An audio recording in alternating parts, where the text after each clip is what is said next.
Straight talk from Israel. You're listening to Israel News Talk Radio.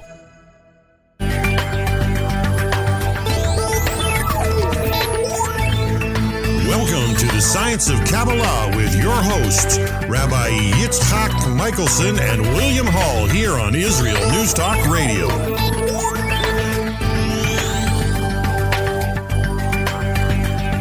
Welcome back, everyone, to the Science of Kabbalah here on IsraelNewsTalkRadio.com. This is Rabbi Yitzchak. This is William Hall. Rabbi, how are you? I've missed you so much. I know it's been a month, and for those that don't know, the reason why I have been off the air is because I had to fly to the U.S. I know I had said that my mother was very ill. My mother, Baruch Dayan HaEmet, she passed away on August 9th. A Sunday morning, and I tried to get there in time, but obviously didn't make it, and got there on Monday morning. So I've been in the U.S. for the past month, going through the different processes of mourning, which is something that I want to talk about today. I figured that even though we're in an amazing time on the Jewish calendar, coming into the month of Elul, the month where we're doing Shiva, and the month where we're preparing ourselves, where we say that the king is in the field, preparing for the Jewish New Year, Rosh Hashanah, and Yom Kippur, I just thought that it would be a good time, because I know a lot of our listeners are always interested in Judaism and Jewish practices and Jewish law and so forth. So I thought it would be a good time to maybe talk about some of the Jewish mourning practices, where they come from, what is actually Jewish law, what do we see in the Torah as opposed to tradition, and giving people a better understanding, and maybe sharing a little bit of personally some of the things that I went through. As you know, William, having just gone through your own loss recently, there's no way to describe. And even though my mother lived a full life and was 96 years old, and everybody says, oh, she lived a long life and she had a great life, there's never any preparation that you can do for losing a parent. And I say, thank God that as children, we only have to go through this twice in our life, to go through the pain of losing a parent. So, Right. Gotcha. Anyway, that's what I want to talk about today. And God willing. Your mother's memory be a blessing to everyone. Yes, thank you.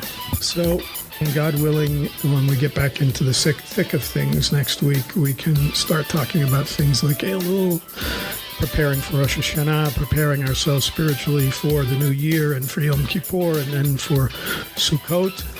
So stay with us. We're going to have to go to a short break, and when we come back, there will be more of Science of Kabbalah here on IsraelNewsTalkRadio.com. Always challenging the status quo. Hello, I'm Rod Bryant on Beyond the Matrix here at IsraelNewsTalkRadio.com. I want to encourage you to listen each week, every Wednesday at the same time, for an amazing show that will challenge you, inform you, and inspire. News, views, and wisdom for the nations here on IsraelNewsTalkRadio.com. Don't forget, Beyond the Matrix every week, Wednesday, here on IsraelNewsTalkRadio.com.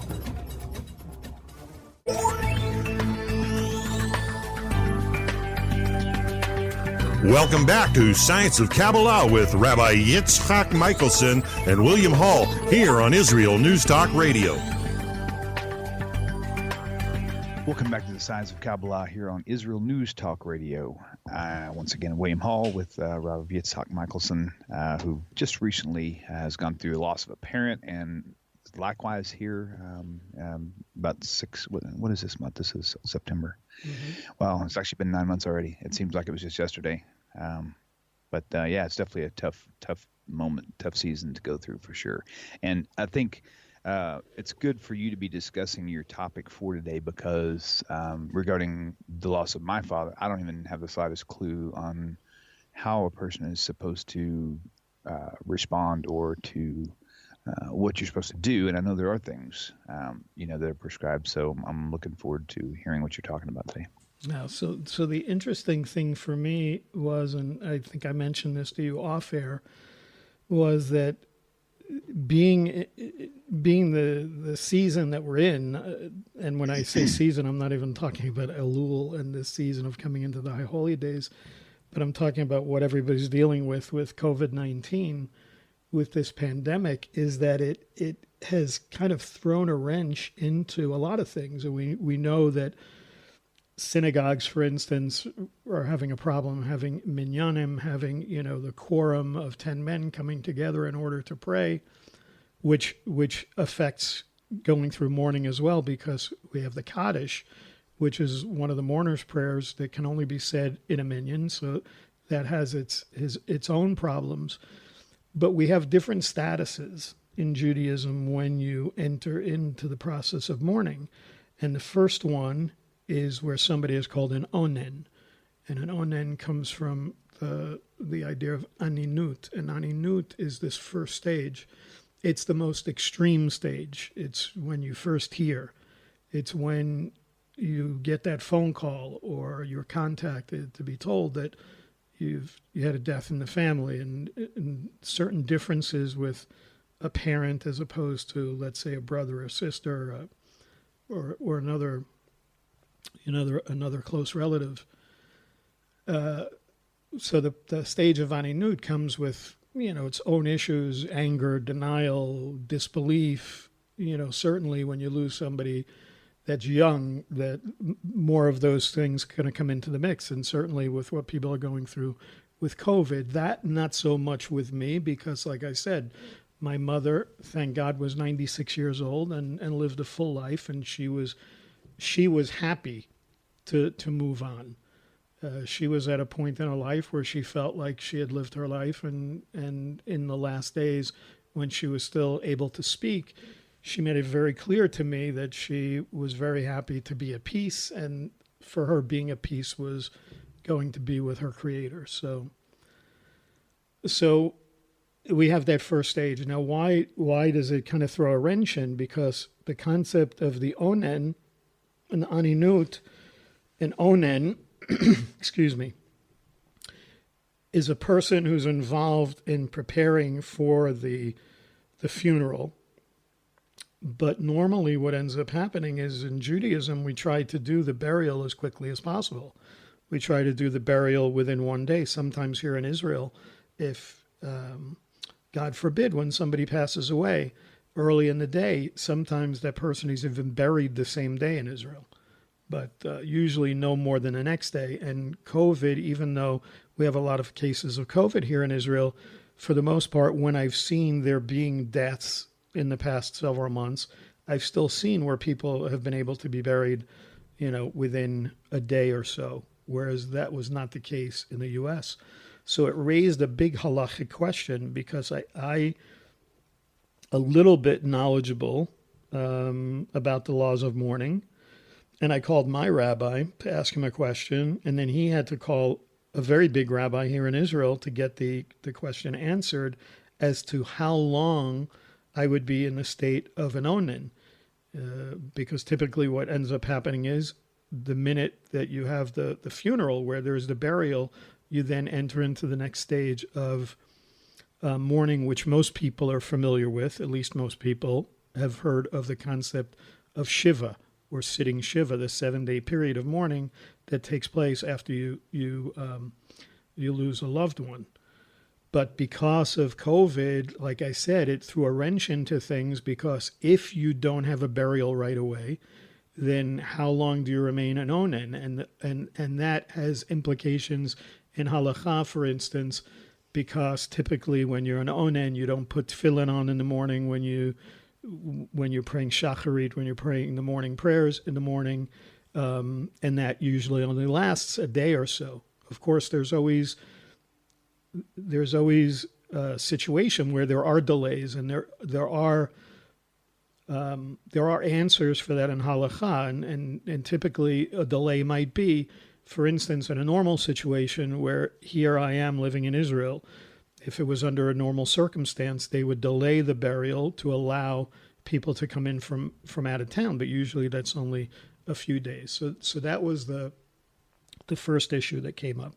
So that's the idea of aninut. And when somebody's an onen, when you first get that call, when you first get told about a death in the family, it depends on what somebody follows. So in other words, as an Orthodox Jew, as an Orthodox rabbi, obviously I hold to the Orthodox perspective on this.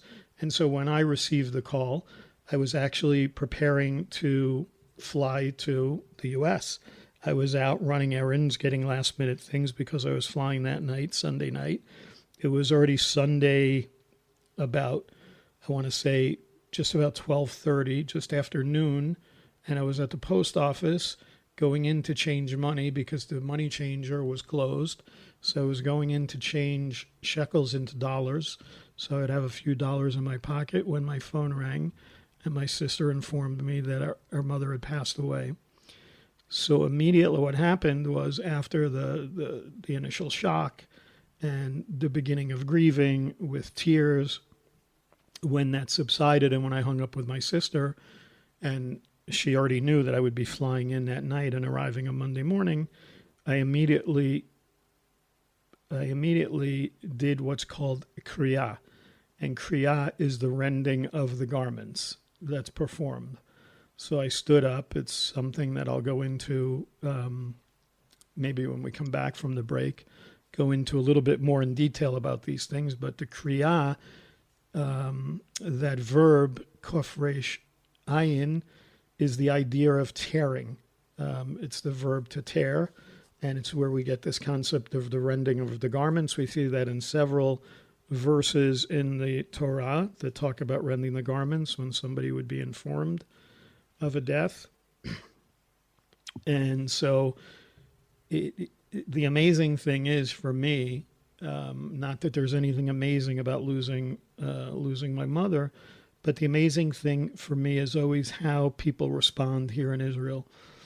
You know, Israelis are known as sort of like cactus, prickly on the outside and mushy on the inside. And you can. I always use the example of, you can get into kind of an altercation with somebody on the street one day, and 15 minutes later you're having a cup of coffee together. That's just the way things are here. But immediately when the men saw me stand up and kind of walk into the corner and tear my shirt, there was this immediate response. There was this immediate response of entering into that process of mourning with me. People trying to ease my pain. Not that that was possible at the moment, but people really having, commiserating with me in my pain and in my suffering and in my grieving, which I think is something completely different that you see in Israel, living here, and all of us being sort of a one big family, as opposed to living outside of Israel. So that's, in a very personal way, I feel people need to know the beauty of that, not only in Judaism, but of what it's like living in Israel. And then, so then we enter into the stage of Shiva that I talked about, the 7-day process. And then after the Shiva, the 7 days of mourning, we enter into a period known as Sloshim. Sloshim actually means 30, and that's a period of 30 days. So it's really actually 23 additional days on top of the 7 days that we enter into a period of mourning that's called Sloshim. We go from this kind of aninut, that very raw, very intense mourning, into the Shiva, where we're slowly in that 7-day period trying to reacclimate ourselves into society. And then we go into sort of this new period of Sloshim, where we're allowed to interact a little bit more and kind of go out of the house and interact with people. And then, of course, depending on who passed away in your family, for a parent, it's a little bit different. Usually, for a parent, you have a continuation for the continuation of the year in mourning for a parent, as opposed to for other close relatives, Sloshim kind of ending the mourning period. And then, of course, after the 12-month period where mourning ceases, then we have the concept of Yartzeit, which is the annual remembrance on the person who has passed away. And, of course, Yizkar, which is a remembrance service that we do on some of our main holidays. Some of the holidays coming up, we'll have a service that's specifically called a Yizkar service, a remembrance service, where only people who have lost a close relative remain in the synagogue, and those people whose parents are still alive, for instance, will go outside because they're not supposed to be in that remembrance service. So that's kind of sort of an overview of the process that we go through. And when we come back from the break, I want to go into a little bit more of the details of this and give people a better understanding of each one of these. So stay with us, and we're going to be right back after a short break here on the Science of Kabbalah and IsraelNewsTalkRadio.com.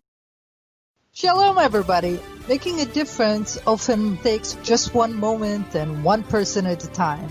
I am Orly Benny Davis, your show host on Israel News Talk Radios from Jerusalem with love.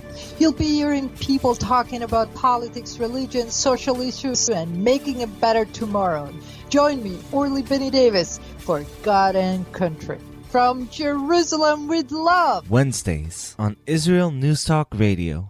Psalm 23, the Lord is my shepherd, I shall not want. Did you know this psalm and many others were composed by a Jewish shepherd and musician who later became a king? Would you like to know some of the inner meanings of psalms to help you connect with God and strengthen your soul? An exciting and easy-to-read book is now available which will help you do just that. Software for the Soul, Psalms for Everyone, available on Kindle, Audible, and Amazon.com. Software for the Soul. Modesty at the beach? It isn't just about body image. It's about feeling good. Modest swimsuits, so we don't get burned by the sun. So we won't get ogled by strangers. So we'll feel free to express ourselves without the need to expose ourselves. Let Marcy Modest help you to cover up what you want, how you want. Made in Israel. Visit marcymodest.com. That's MARSEA modest.com. And get a 10% discount on your first purchase.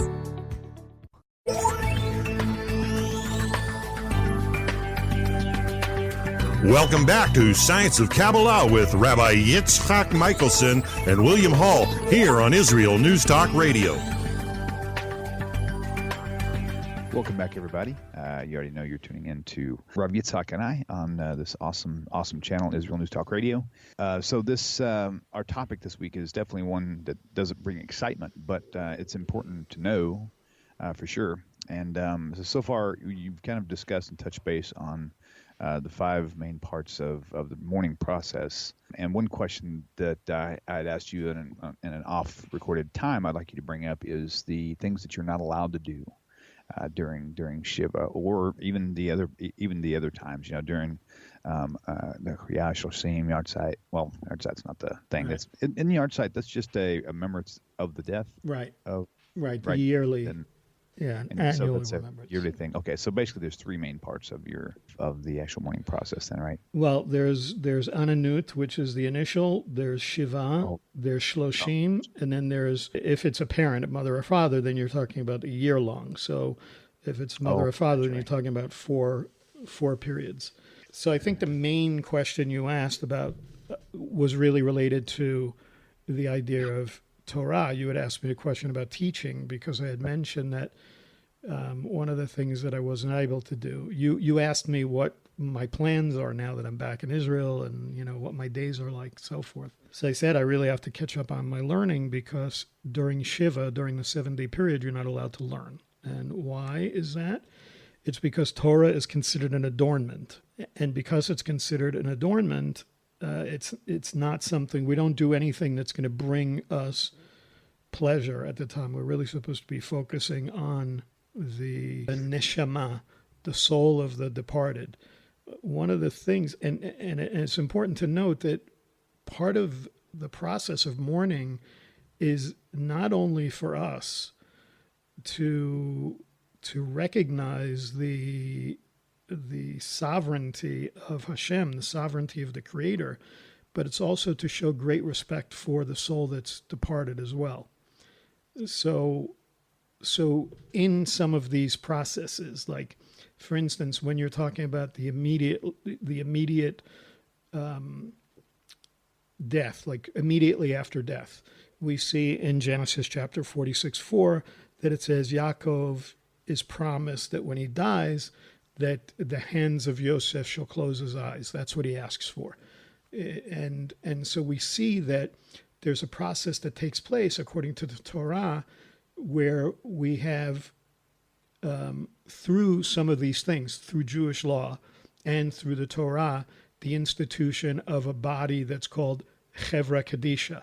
And Chevra Kaddisha is basically an organization of people that are meant to be shomrim. They're guards that guard over bodies. Typically what ends up happening is when somebody passes away and you contact the funeral home that takes care of it. In Orthodox Judaism, Chevra Kaddisha is called immediately. And what ends up happening is as soon as the body is brought, of course, in Judaism, we don't have the process of embalming and things like that. We don't do anything to delay the process of the decomposition of the body. Because we want the body to return back to, from dust you were formed, to dust you shall return. So we don't want to delay anything in that. So what ends up happening is Chevra Kaddisha comes in, this organization. If a woman passes away, then they have a woman that comes and sits and watches that body from the moment it's brought in until the moment it's prepared for burial. And if it's a man, then a man comes and watches. And they go through a whole process. Also, there's a process called tahara.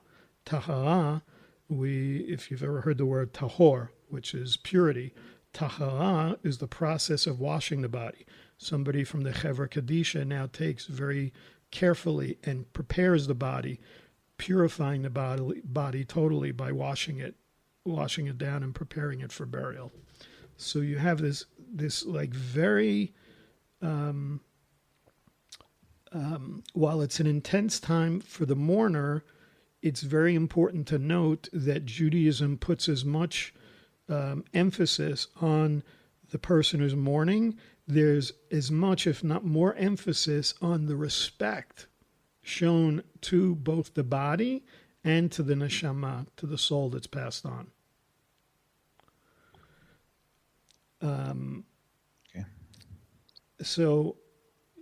the other thing to note is, I want to say, and I didn't say it yet, and we'll get into it a little bit, is that, when we see, and certainly when we talk about Kabbalah, and the show is called Science of Kabbalah, the concept of Shiva comes from Shiva, the number 7. The word means 7, and it's a 7-day period. And we know how important the number 7 is in Judaism, and certainly in Gematria, in numerology. It's 7 is really related to Hashem. It typifies the covenant of holiness and sanctification, and it refers to the divine number of completion. We know that the Shabbat, the 7th day, is the Shabbat, as well as the covenant of promise. We even have a concept, and I did a show on this years ago, I don't think it was with you, on the concept of Shava, which literally translates to 7 oneself, as it relates to swearing a covenant. When it talks about swearing a covenant in the Torah, it's this concept of Shava, to 7 oneself. So I wanted to bring that up. And also you see it in a couple of verses, certainly in the book of Job. We see a lot of people know the concept of Shiva from the book of Job, when Job lost his family and he was sitting in mourning in sackcloth and ashes, and his friends came. In Job chapter 2, verse 13, I believe it is where it says that they came and they sat with him for 7 days. The concept of Kriya, the rending of the garments, we see in Genesis chapter 37, verse 34, where it says, Yaakov rent his clothes, he put on sackcloth on his loins and mourned his son for many days. This was, of course, after the brothers came and showed him the coat covered in the blood when they had sort of sold him into slavery, and Yaakov thought that Yosef was dead. He rent his clothes. And this is what I didn't mention, and I'm sorry, you'll have to forgive me, but you can understand where my head is at right now. But I should have mentioned before that when we first initially hear that day when I heard and stood up, the first thing that we say is the blessing Baruch Hashem Elokeinu melech haolam Dayan HaEmet. Who is the righteous judge. You've often seen, I'm sure, on Facebook when somebody shares that somebody has lost a loved one, people will write Baruch Dayan HaEmet, or they'll write BDE, and that's where it comes from. This is the bracha, the blessing that we say when we hear to death. And so I said that bracha immediately upon hanging up with my sister, and then performed the act of kriyah, of the rending of the garments. We also see this in 2 Samuel chapter 13, verse 31. This is when David HaMelech finds out that his son Avshalom, or Absalom in English, kills his brothers. And in 2 Samuel 13:31, it says, "Then the king arose, David HaMelech, and tore his garments and lay on the earth, and all his servants who were standing by tore their garments." Now that's an interesting verse where it says, "and all those who were standing by." The servants also tore their garments, because there was a practice in Talmudic times and in biblical times for not only the person who was mourning to tear their clothes, but would have happened in public. So it wouldn't have been unusual. Certainly there wasn't a post office back then, but it wouldn't have been unusual if I lived back in the day for those men to have seen me tearing my garment, to have also torn their garments when they saw me tear mine. Just to kind of give you another, and it would have been based on that verse and some other verses as well. The other difference that I wanted to make is just to kind of tell you, in the process of tearing the garment, at least in modern times, we do it a little bit different. When you tear for a parent, you tear on the left side, and the tear is made just below the neck, down over the heart, because of the deep connection that we have with a parent in the heart, as opposed to another close relative. If it was a husband or wife, son or a daughter, brother or sister, you would tear on the right side. So there's so many. Is this kind of the formula, I guess you could say, for healing? For maybe, is this because, Hashem knows how our bodies and brains recover, and that's why this is set up this way? Or was it something that that was set up by the sages? Or how is this, and why is this something that's something that you have to do? Is that a process that everybody's supposed to go through as law, as the mitzvot for Jewish people? Or? Right. So it's part of it is a connection of both halakha, of Jewish law, as it relates to honoring the dead, but also it is a formula for re-assimilating into society, because you're, like I said, you're going through this very intense pain at the very beginning when you first hear, and then after the burial, you then enter into this process of Shiva, the 7-day period where, like, Job's friends sat and they didn't speak. And that's something that happens in the modern day as well. In other words, when you sit Shiva, people are not supposed to come into the house and immediately start talking to you and get you to talk about right. your mourning. What's supposed to happen is you're just supposed to come. Now, it doesn't always happen like that, but people are really supposed to come and just be there and allow you at your own time, in your own pace, start to open up and start a conversation. And then the conversation should be one in which you bring about stories and remembrances of the beauty of the relationship with the person who's passed on. But we have to go to a break. Okay. When we come back in the final segment, I don't know that we're going to wrap it up and get to everything that we want to talk about. But stick with us. We'll be right back after the break here on the Science of Kabbalah and IsraelNewsTalkRadio.com. You're listening to Israel News Talk Radio. This is Shai Bentiko, and each week I'll be webcasting to you from Judea, origin of the word Jew, a people besieged and beleaguered in every generation. Nazi Germany's but a memory, but in its place the world invented the phantom Palestinians as this generation's internationally authorized Jew killers. Tune in for a different slant on life in Israel, Phantom Nation, every Monday. Hi, I'm Rabbi David Aaron. The soul basics are the most profound, the most essential, and yet often the most neglected in our education. Join me for Soul Talk on Israel's News Talk Radio and discover the secrets to love, spiritual growth, and personal power.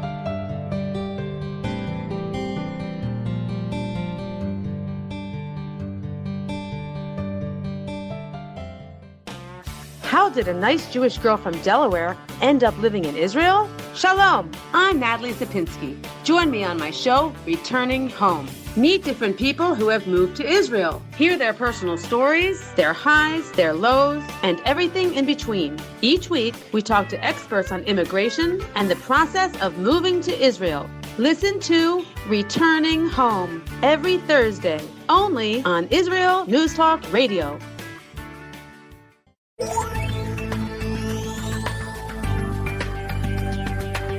Welcome back to Science of Kabbalah with Rabbi Yitzchak Michelson and William Hall here on Israel News Talk Radio. Welcome back to our final section for today in Israel News Talk Radio, Science of Kabbalah. And today, not so much Kabbalah, but actual, laws and the customs, I guess you could say, for how to deal with burial of not only your parent, but even friends. That's, of course, mostly about parents and like immediate family members. But I wouldn't mind hearing a little bit too about what is expected of when you lose a friend, even, in a scenario like this. So, but coming up, we're going to discuss a little bit more about burial, also about Shiva as well, and whatever else we can fit in this section. Yeah. So as I said, one of the big wrenches that was thrown in this, at least for me personally, was not only where my status was as an onen at the very beginning at Aninut, but then when I got to the U.S. and arrived and sat down with my sister, she informed me right away that as a result of COVID, that there was such a backup with the number of deaths that it could be anywhere from 10 to 12 days before a mother would be buried, which really pierced my heart, because there's really nothing to do, but it's so against what we practice in Judaism. Because one of the ways in which we honor the dead is to make sure that they're buried as quickly as possible. I actually literally called, I'm trying not to be funny, but sometimes you need to bring a little bit humor into something that's a very heavy subject. But I kind of tried to pull the rabbi card a little bit and called up the funeral home and spoke to the owner of the funeral home and said, look, I want to be very sensitive to the other people who have lost loved ones as well, but I'm in a unique situation that, first of all, I'm an Orthodox rabbi, and I'm not discounting other people's faiths, but I'm sure that not everybody holds to the kind of strict adherences to halakha that I do, and plus you have the added dimension of me having come from Israel, and we're close to coming up to the High Holy Days, and we have the process that when I do return to Israel, I have to be in quarantine for 2 weeks, which means that if this is really dragged out and I'm not able to get back to Israel by a certain time, then I may be stuck in quarantine during the High Holy Days. Now, why was that such a big thing for me? Because the other big wrench, and I mentioned this, is the idea of Kaddish. Kaddish is a very interesting prayer in Judaism. Kaddish, which is usually related to mourning, says nothing about death in it. The entire Kaddish prayer is elevating and praising the Creator. And in a way, it supports something that you and I have been talking about over the last couple of months when we were still doing shows before I headed to the U.S. And I mentioned in a couple of shows a great teaching from Rabbi Nachman about the idea of unifying the names of God, the Yud-Kei, Vav-Kei, and Elohim, and the right side and the left side, talking a little bit about Kabbalah now, and that he relates it to the two blessings that we say, where we have the blessing that I talked about, Baruch Dayan HaEmet, the blessed is the true judge, and he says Hatov HaMeitiv, where we say God who is good and who does good. That in unifying the names, what we have to do is, no matter what we go through in life, we have to recognize that whether we're going through trouble, that he's the true judge, and whether we're going through good times, where we say who is good and who does good, that everything is ultimately for our benefit, even when we don't see it at the time. And this is the importance of the Kaddish. By saying Kaddish, by praising and exalting the name of the Creator, having lost a loved one, especially a parent, what you're doing is you are, in essence, doing what Rabbi Nachman talked about. You're unifying the names of God. You're saying it doesn't matter whether you are the God who brings justice, true justice, and takes away my loved one, or you're the God who bestows great blessings upon me, I still praise you and I still glorify your name in that. Now, the only way we can say Kaddish is in a minyan. So it's hard enough when you, it's hard enough in regular days, let's say, because now you're in the process of Shiva that I talked about, that 7-day period. And during that 7-day period, you're not allowed to leave the house. So typically what happens is people come to your house to do the services. So the morning prayers, the afternoon prayers, mincha and mariv, the evening prayer are done at your home. People from your shul will come, they'll form a minyan, and this gives you the ability to say Kaddish. That's in a normal situation. Now throw in COVID, where a lot of synagogues are closed. The synagogue I used to go to in America is still closed and has been closed for months. Now, the rabbi did the service and a couple of guys came, but I did not have a minyan at my house in order to say Kaddish. I was just barely able to put a minyan together at the cemetery in order to say Kaddish. And the only other time that I was able to say Kaddish was when I flew back. I was able to have a minyan at the airport in Newark. Before we got on the plane, we had the afternoon prayer, mincha prayer, and I was able to say Kaddish, which in itself is very difficult to do after you've lost a loved one, obviously. So I go back to this idea of, me having to kind of like, not, I hate to say wheel and deal, but really trying to let this guy know how important it was for me to try and get back, because even now I'm in quarantine, so I can't go to shul. I can't say Kaddish because I can't say Kaddish without a minyan. So for me, it was very important to get back at a certain period of time, because literally I just got back Friday morning, and being in quarantine for 2 weeks, I come out of quarantine Friday morning, the 18th, and that evening, Friday night, is Rosh Hashanah, because Rosh Hashanah is on Shabbat this year, which means that, thank God, I will be able to continue to start to say Kaddish on Rosh Hashanah. And then, like I said, because it's a parent and it's a full year, then I will continue to say Kaddish for the full year, and I'll go to a synagogue every day for the services in order to say Kaddish. So that was the importance, and that's kind of part of the struggle that you're going through when we're going through COVID. And this is not just me. And so we see the importance of some of these things, like, for instance, in Genesis chapter 49, verse 29, Yaakov requests, after he gives the blessings to his sons, he says in verse 29, it says that he commanded them and said to them, I am to be gathered to my people, bury me with my fathers in the cave that is in the field of Ephron the Hittite.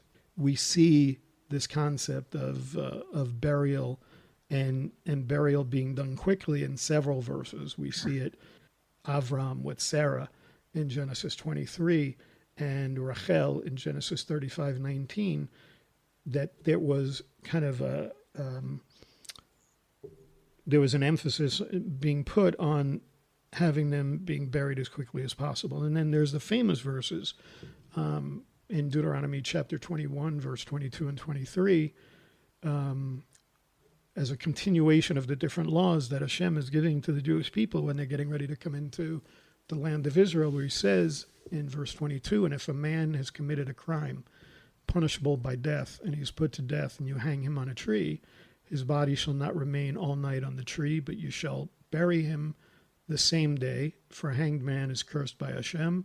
You shall not defile your land that Hashem, your God, is giving you for an inheritance. So we see that idea that even somebody who committed a crime, who's committed a crime that's punishable by death, even for him, we don't delay. So it really comes down to honoring the body, honoring the neshama of that person who has passed on. Right. I was going to say also, just kind of talking about the Shiva as well, and I think I brought it up. We see also not only in Job chapter 2, verse 13, but in Genesis chapter 50, verse 10, also related to Yaakov and Yosef. It says, when they came to the threshing floor of Atad, which is beyond the Yarden, the Jordan. They lamented there with a very great and grievous lamentation, and he made a mourning for his father 7 days. This is now, we saw Jacob rent his clothes for Yosef when he thought Yosef was dead. Now that Yaakov had died and Yosef is mourning over his father, it says that he lamented over him for 7 days. So we see not only in the book of Job, but also in Genesis chapter 50, this idea of the 7-day mourning period. Now, we see some people today in the modern tradition, some people don't keep the full 7 days, and certainly we do not continue Shiva during Shabbat or during holidays. So in other words, if, let's say, somebody were to pass away on a Thursday, then the person would sit on Thursday, they would sit partially for Friday, then Shiva would be interrupted by Shabbat, and then they would return to doing Shiva on that Sunday. In my case, because my mother passed away on a Sunday, we sat until the following Friday, and then Shabbat came in, and then Shiva ended for us. And now, like I said, I'm in the process of Sloshim, which will last for me for a few more days. I'll be in Sloshim. I won't be able to do anything more because even though I'll be out of Sloshim, the 30 days, I'm still in quarantine because of COVID. So anyway, that's basically a little bit of an understanding of it. I really wanted to go into from a Kabbalistic perspective, and I think maybe after the holidays, maybe you and I will get into this a little bit more, because I know people are always interested in the concept of the afterlife. And that's a very big concept in Judaism. For sure. Not only the concepts of mourning practices, but then the concept of afterlife. So anyway, it was great getting back with you, William, and I look forward. Yeah, likewise. Yeah. Very refreshing for sure. Unfortunate occasion for you, of course, but still good to get back with you. Right. So I look forward to continuing. Stay with us. We'll be here, God willing, every week on Tuesday here on the Science of Kabbalah and IsraelNewsTalkRadio.com. Israel News Talk Radio's chat room. Just click the orange button at the top of the IsraelNewsTalkRadio.home page, log in as yourself or an anonymous guest, and join in on the fun. You'll meet other listeners from all over the world who listen to Israel News Talk Radio, and you can make new friends. Israel News Talk Radio's chat room. It's the closest you can get to being in the studio with us. We love listening to Israel News Talk Radio. Where can you get the inside news on Israel? At Israel News Talk Radio, we're dedicated to sharing Israel's inside story with the world by providing our listeners with news on Israeli politics, current affairs, and Israeli Jewish culture. The Israel News Talk Radio homepage also provides you, the listener, with useful information at your fingertips, with scrolling news headlines, weather, currency exchange, Shabbat candlelighting times, and so much more. Our radio programming is always accessible and on demand. We operate absolutely free of charge for everyone, everywhere. If you love what we do, partner with us now by becoming an Israel News Talk Radio supporter. With your support, you'll be inscribed on our Israel News Talk Radio Wall of Fame. There's nothing like us in the world. Be part of something great. Israel News Talk Radio. Straight talk from Israel. If you love Israel News Talk Radio, then you'll love our Facebook page. We keep you up to date on what's happening in Israel, plus little surprise treasures that we don't share on the radio. Go now to follow us on Facebook. Just look for the Israel News Talk Radio Facebook page, and don't forget to subscribe and follow us by clicking on the like button. We post great stuff there that you'll want to share. Israel News Talk Radio on Facebook and Israel News Radio on Twitter. News, opinion, and more. You're listening to Israel News Talk Radio.